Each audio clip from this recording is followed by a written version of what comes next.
I swear, I tell you, I was not going to photograph this frost. This is even the same spot as I photographed the frost the last time, back in January. But now here it is, April, and it's happening again, and I'm just a sucker for frost.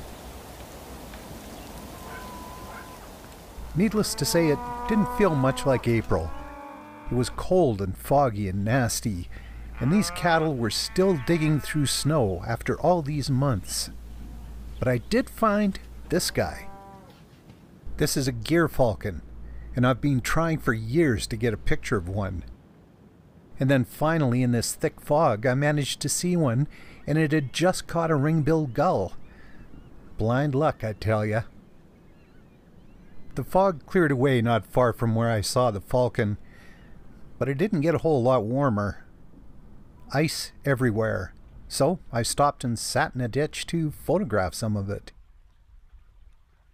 It did look pretty cool. Love those little methane bubbles and the way it melts around some of the darker things. But I was after birds. Finally, just up the road, I found some. It wasn't the most photogenic place. There's been a lot of cattle out in this field.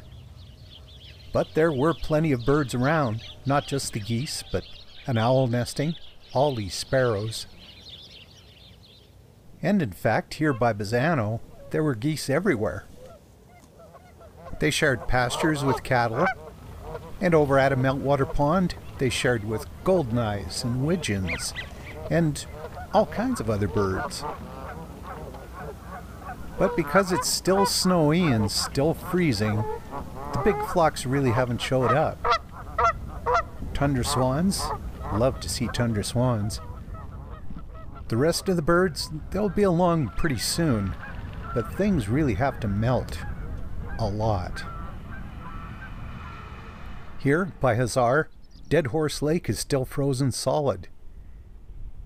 And the fields on the slopes of the wintering hills where this fox is trotting along, they're still covered with a lot of snow. Here, the piles of snow pushed to the roadsides by the graders, they're nearly 10 feet deep. But since I shot these pictures just a few days ago, it's warmed up a lot. So maybe these are my last frost pictures. But here in dear old southern Alberta, you just never know.